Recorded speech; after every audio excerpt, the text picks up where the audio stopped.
at Citrix Synergy 2018 in Anaheim, California, and we've stopped by the Numecent booth. Can you tell us a little bit about the company and what you're showing here at Citrix Synergy? Sure, great, yeah, what a pleasure to have you. So first of all, Numecent is all about application delivery. So we focus on getting applications from one desktop to another. So whether their applications are on-premise and you need to move to a DaaS or cloud environment, or in this case a Citrix, if you want to go ahead and move from one Citrix environment and upgrade it to a brand new environment. When it comes to applications, we've had a great success rate. In fact, in the industry, we have the highest application compatibility rate with regards to moving applications over, even if it's Windows 7 to Windows 10 or even Windows XP onto Windows 10 or Server 2016. From that standpoint, we've got some great use cases.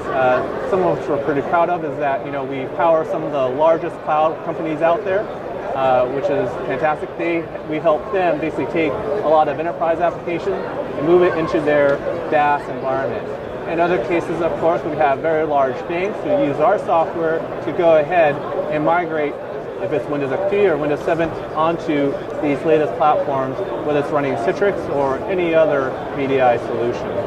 From that standpoint, the other great attribute is that the packaging process is very straightforward, and the reasons why behind that is that we go ahead and deliver everything, whether we have a device driver and things like that. We help emulate some of those Windows subsystems to make it more compatible onto your target platform.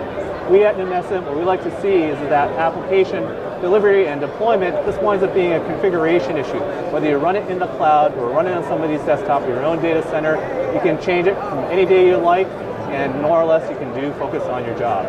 From that, I'd like to go ahead and give our demonstration. I'll let Tony Hughes take over and give an overview on what it's like to go ahead and take an old Windows application and make it available for Windows 10 or any Citrix environment you need to run it. Great. So what are you going to show us? I'm going to show packaging ArcView GIS, which is an application that came out in 1996 for Windows 95. I'm going to show how to deliver that to Windows 10. This is an application that has a 16-bit installer, so won't install on 64-bit versions of Windows 10 natively, but we can package that up on like a Windows 7 32-bit system, and then we can deliver it to any Windows system after that without an issue. So I'll go ahead here and show you the packaging process. So to start with, we're going to show where you can download a copy of ArcView GIS. This is freeware. You can get it free on the website if you want to try this at home or try it with other technologies to see if it works with them or not. Most likely it won't. All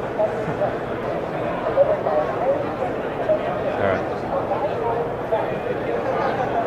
This is our packaging system. Actually, no, this is the Windows 10 system. So I'm just going to try installing the application on this system, and you'll see that it's not going to install on a Windows 10 system. It'll give you an error like it would with any other application that you're trying to run on this platform, and it's not compatible. Yep, can't run on Windows 10. Right.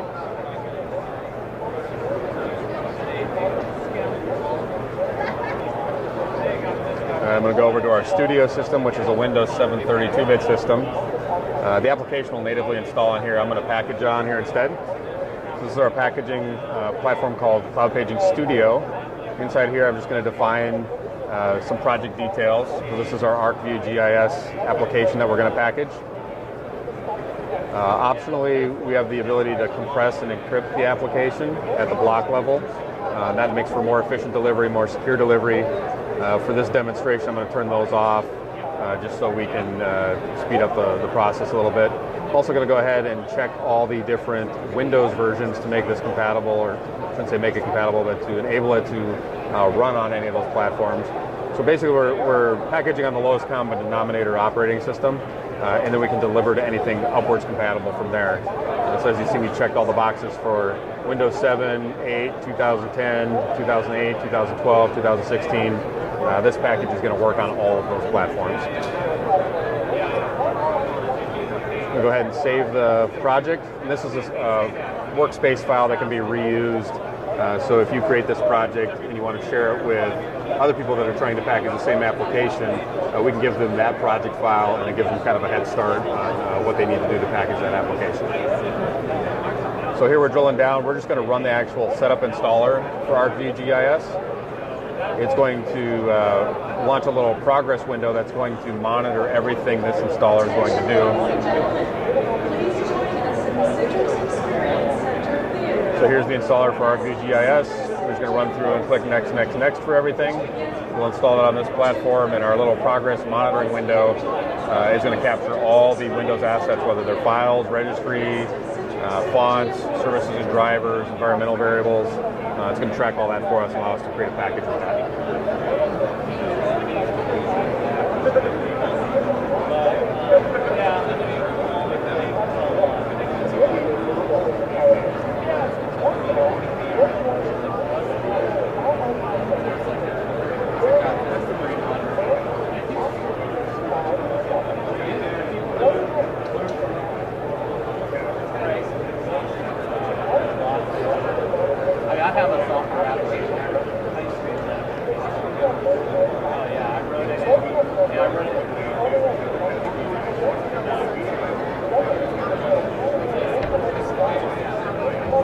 Okay, our installation's finished. We're going to stop tracking all the installation-related processes.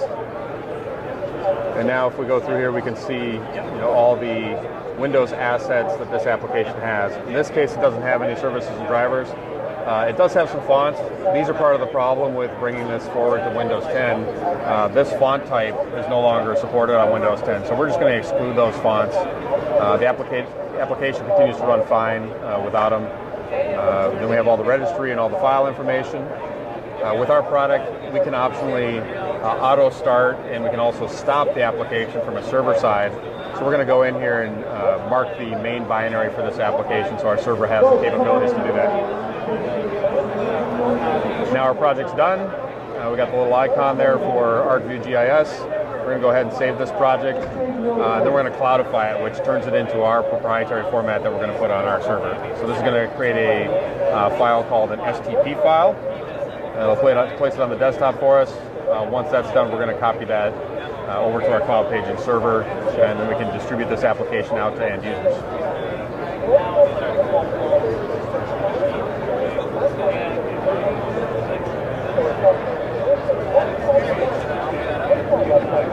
There's the STP file.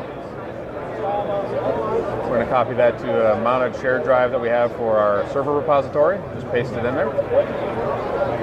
Now we're going to go over to our server, and we're going to set up access for our users to use that application through group policy or through our self-service portal.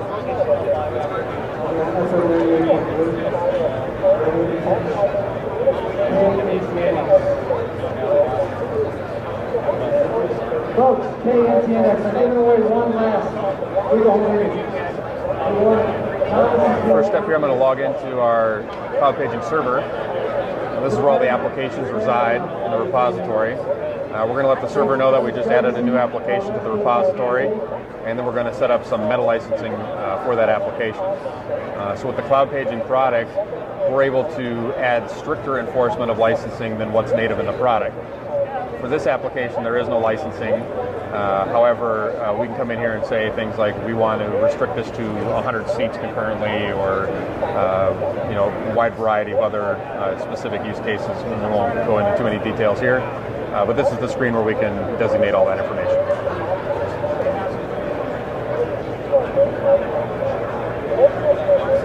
ArcView GIS is now published to the cloud paging server. Now we're going to go into our enterprise portal and grant users access to that application based on their Active Directory credentials. Folks, come join us, grab a seat. I'm giving away the last table home in the day. Andrew will deal with it. You don't want to miss it. First step is we're going to import information about those licenses we just created in the cloud paging server into the enterprise portal. And then once it's imported, we'll assign access to specific users. In this case, we're going to give a user, John Numecent, access to this application. approval home menu today. All right, now we're going to go back to that same Windows 10 system where we originally could not install the application. In this case, we're going to go to the user self-service portal. We're going to refresh so he gets a listing of his new applications there. There's ArcView GIS, which we just packaged. And you'll see here in a second the application we were not able to install on this system. This user will now be able to use this on Windows 10.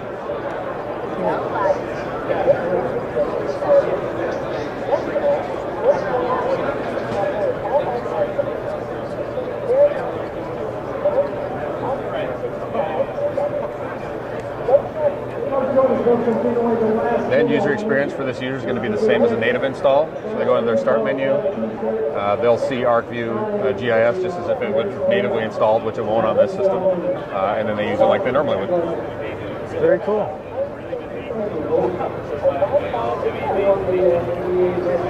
Thanks for taking the time to speak with VMblog and give us a quick demo. Thank you.